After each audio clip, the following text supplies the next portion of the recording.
आम्ही आमंत्रण खरं म्हणजे आम्ही दिलं पाहिजे होतं, परंतु आमच्या शाळेचे ते विद्यार्थी आहेत त्याच्यामुळे त्यांना आपल्या शाळेबद्दल आपल्या गावाबद्दल जी आवड आहे त्या माध्यमातून ते इथं आज आलेली आहे आणि NIC आपल्याला एक चांगली संधी मिळाली.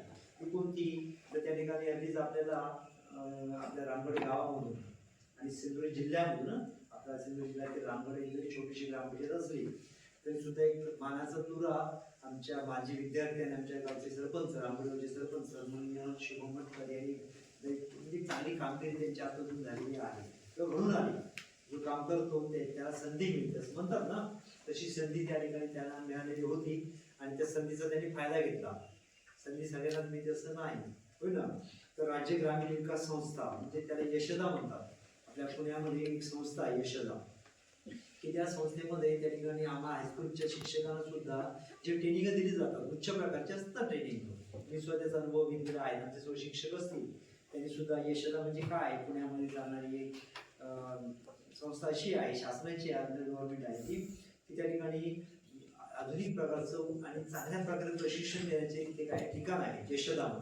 आणि त्यामध्येच त्या ठिकाणी आमच्या सरपंचांना पंचायत प्रगती निर्देशांक जी पंचायत आहे ना त्या ठिकाणी पंचायत असं त्या ठिकाणी आयोजन केले गेलेलं होतं. 3 जुलै ते 5 जुलै निवासी होतं तिथं 3 दिवसाचं निवासी प्रशिक्षण दिलं गेलं होतं.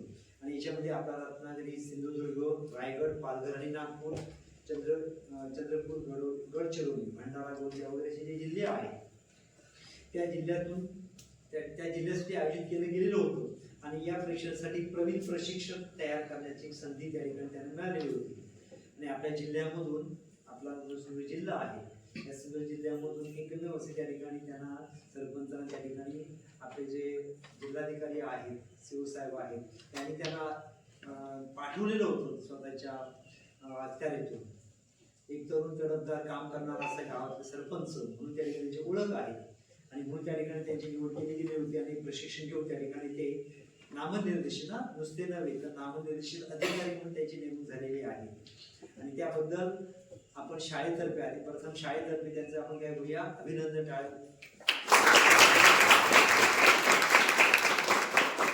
प्रथम आधी त्यांचं आपण शाळेच्या मार्फत पुष्प देऊन त्या ठिकाणी आधी स्वागत करूया. तर मी सर्व शिक्षकांना आपल्या आमचे प्रथम नागरिक उपस्थित आहे हो ना. आणि म्हणून त्या ठिकाणी आपण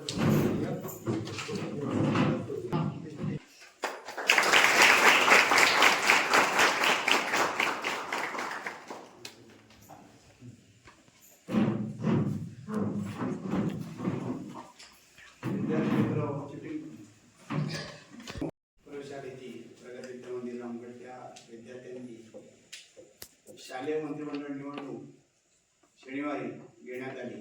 आणि वैशिष्ट्य असं होतं की EVM मशीन जशी आपण वापरतो तशी मोबाईलद्वारे EVM ॲपद्वारे आपण ती निवडणूक घेतलेली आहे. आणि 12 मंत्रिपदं आपण निवडलेली आहे. आणि हे मंत्री वर्षभर आपल्या परिसरातील विविध खात्याचे मंत्री आहेत ते कामकाज पाहणार आहे. प्रथमतः आपल्या परिसरामध्ये सन्माननीय गावची ग्रामपंचायत रामगडचे सन्माननीय सरपंच या ठिकाणी उपस्थित आहेत. ते आता यशदामध्ये ट्रेनिंग घेऊन आलेले आहेत. माझी अशी त्यांना विनंती आहे मंत्रिमंडळाला की त्यांनी विद्यार्थिनी प्रतिनिधी आणि सर्व मंत्रिमंडळ यांनी त्यांचं या ठिकाणी पुष्पगुच्छ देऊन या ठिकाणी अभिनंदन करायचे अशी मी विनंती करतो सर्व मंत्रिमंडळ.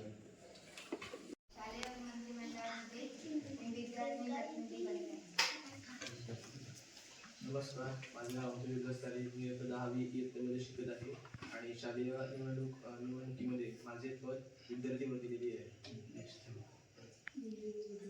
नमस्कार, मी निर्जा संजय करा. शालेय मंत्रिमंडळात माझे पद पर्यावरण मंत्री आहे. नमस्कार, मी साक्षी आनंद सावंत. मी आता 10वी मध्ये शिकत आहे. शालेय निवडणुकीमध्ये माझे पद वित्तमंत्री म्हणून आहे.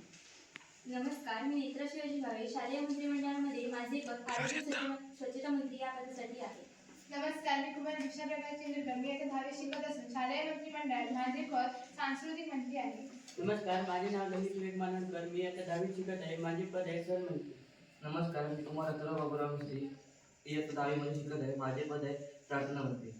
नमस्कार, माझे नाव तन्मय भाऊ परब. मी इयत्ता 10वीमध्ये शिकत असून माझ्या शालेय निवडणुकीत माझे पद माहिती व तंत्रज्ञान हे आहे. नमस्कार, मी कुमार नागेश संजय खंदारे. मी इयत्ता 10वीमध्ये शिकत आहे. माझे पद क्रीडा मंत्री आहे. करतो की आपण यशदाचं ट्रेनिंग घेतलेलं आहे माझी वसुंधरा अभियानाअंतर्गत. तर त्यांनी या आमच्या परिसरातील विद्यार्थ्यांना यशदा ट्रेनिंग आणि आपल्या गावामध्ये पर्यावरण आणि इतर या यशदाच्या मार्फत काय करता येईल शाळेसाठी त्याचा या ठिकाणी मार्गदर्शन करावं असं त्यांना विनंती करतो. राष्ट्राचा आराध्य दैवत छत्रपती शिवाजी महाराज यांना मानाचा मुद्रा करू.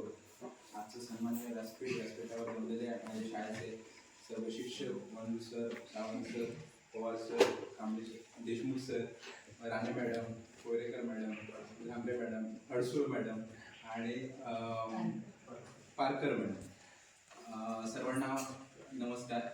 आणि विद्यार्थी मित्र, यशदामध्ये 3 जुलै ते 5 जुलैमध्ये आपल्याला प्रशिक्षणासाठी माझी निवड करण्यात आली होती. आणि मला असं वाटतंय की त्याचं श्रेय कुठेतरी रामगड हायस्कूललाच आहे. कारण माझ्यासारखा विद्यार्थी या शाळेने घडवला म्हणूनच आज मला हे दिवस बघायला मिळतात असं मी नक्की प्रामाणिकपणे सांगेन. कारण पूर्वी कसं असतं की तुम्हाला पण त्याचा अनुभव असेलच की लहान मुलांना प्रत्येक गोष्टीमध्ये पुश करणं महत्त्वाचं आहे, प्रत्येक ॲक्टिव्हिटीमध्ये पुश करणं महत्त्वाचं आहे. आणि तुम्हाला सगळ्यांना माहिती आहे की जिल्ह्यामध्ये आपले रामगड हायस्कूल, जिल्ह्यामध्येच काय राज्यामध्ये आणि देशामध्ये देखील आपलं हायस्कूल हे कायम नाव काढत असतं आणि मानाचा तुला आपल्या गावाचं नेहमीच रोवत असतं. यशदाबद्दल मी थोडं सांगेन की यशदाबद्दल सरांनी थोडक्यात सांगितलं. यशदामध्ये जे MPSC मधून क्लास 1 ऑफिसर होतात त्यांची ट्रेनिंग त्या यशदामध्ये होती. हे यशदामध्ये होतं. आणि मला असं वाटतंय की याच्या ठिकाणी घेतले तिथे वृक्ष लागवडीचा कार्यक्रम चालू होता. आणि विद्यार्थी मित्रांनो, आज मी मुद्दामून आज शाळेमध्ये आलो होतो माझी वसुंधरा अभियान याची माहिती देण्यासाठी की आपल्याला यापुढे माझी वसुंधरा अभियान या विषयामध्ये आपल्याला काम करायचं आहे. आणि त्यामध्ये सगळ्यात महत्त्वाचा रोल जर कोणाचा असेल तर तुमचा मित्रांनो आहे. कारण तुम्ही जे करू शकता ते आम्ही करू शकत नाही, कारण आम्ही बोटावर मोजण्याइतके आहोत, पण तुमची संख्या मोठी आहे. आणि एकीचं बळ काय आहे ते मला असं वाटतंय की आपण या माझी वसुंधरा अभियानामध्ये आपण नक्कीच दाखवून देऊ. आणि त्यासाठी तुमचं सगळ्यांचं सहकार्य नक्कीच असेल. शाळेने मला कायमच प्रेम देत असतं आणि आशीर्वाद देत असतं, त्याबद्दल मी शाळेचे सतत आभार व्यक्त करतो. आणि इथेच थांबतो. जय हिंद. माझे सर्व सहकारी शिक्षक पर्यंत पोहोचणे. आणि ह्या अभियानाचा मुळात उद्देश असा आहे की आपल्याला जे शाश्वत विकास ध्येय, मला असं वाटतं तुम्हाला 10वी वाल्यांना असेल का जलसुरक्षा विषय ही आपल्याला जी ध्येय गाठायची आहे त्याची मूळ संकल्पना हीच आहे की जनजागृती झाली पाहिजे, लोकांना त्याचं महत्त्व कळलं पाहिजे. आणि दुसरी गोष्ट काय की आपला जो तरुण आणि विकसनशील आपला जो देश आहे त्याच्यामध्ये तरुणांचा सहभाग अतिशय महत्त्वाचा आहे. तरुण जेव्हा या ऍक्टिव्हिटीमध्ये येतील तेव्हाच कुठेतरी आपला भारत महासत्तेकडे जाऊ शकतो. त्याच्यामुळे तुमच्या सगळ्यांचं रोल त्याच्यामध्ये सगळ्यात इम्पॉर्टंट आहे. मी आपण तुम्हाला सगळ्यांना ते लिंक वगैरे सरांच्या माध्यमातून पाठवू. आणि आपण पर्यावरण दूतांची देखील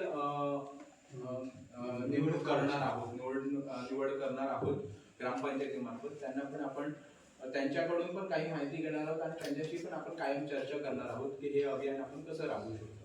तर त्याच्यात देखील तुम्ही सहभागी व्हा असं मी विनंती करतो.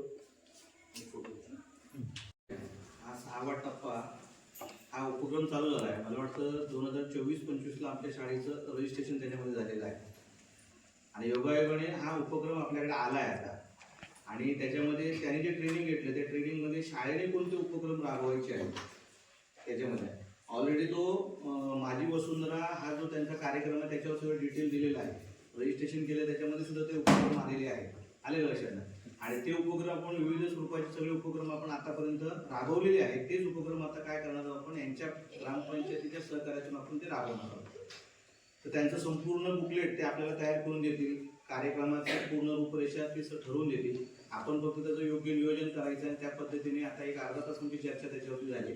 आणि तो वर्षभरासाठी जो कार्यक्रम राबवून नुसता राबवायचा नाही आहे, तर मला वाटतं त्यांच्या थ्रू तो उपक्रम वेगवेगळ्या कंपनीला जाणार आहे, शासनाला जाणार आहे, त्यांच्याकडून निधी पण शाळेला उपलब्ध होणार आहे. त्याचा तोही बेनिफिट आपल्याला मिळणार आहे. की आपण तो सर्वांनी सहकार्याने काय करूया, तो ऑलरेडी तो राबवायचाच आहे. आता सरपंच साहेब इथे आलेत म्हणून नाही हा उपक्रम, कारण 2024-25 ला आपल्या शाळेचं रजिस्ट्रेशन झालेलं आहे, तो राबवायचाच उपक्रम आहे. त्यामुळे आता तर सहकार्य ग्रामपंचायतीच आपल्याला आहे आणि त्यामुळे तो आपण उपक्रम सर्व विद्यार्थी आणि सर्व शिक्षक आहोत, शिक्षक कर्मचारी आपण एकत्र येऊ. ग्रामपंचायतीचे कर्मचारी आहेत, सरपंच स्वतः आपल्या सोबत आहेत आणि त्याने आता शब्दही असा दिला आपल्याला की जी लागेल ती मदत माझ्याकडनं तुम्हाला मिळेल. हो, आर्थिक स्वरूपाचे काय असो, मी काय असेल ते तुम्हाला आम्ही मदत करू, इथपर्यंत त्यांनी ग्वाही आपल्याला दिलेली आहे. ग्रामस्थांचाही सुद्धा आपल्याला पाठबळ मिळेल आणि तो उपक्रम आपण काय करूया, व्यवस्थितपणे राबूया. सर्वजण तयार आहेत ना? हा, तर या ठिकाणी सरपंच साहेब या ठिकाणी उपस्थित राहिले, प्रशासनाच्या वतीने त्यांचं मी आभार मानतो. त्याचबरोबर सर्व सहकारी शिक्षक म्हणजे या ठिकाणी उपस्थित राहिले, सर्वांचा आभार मानतो आणि आज छोटेखानी कार्यक्रम संपला असं जाहीर करतो. धन्यवाद.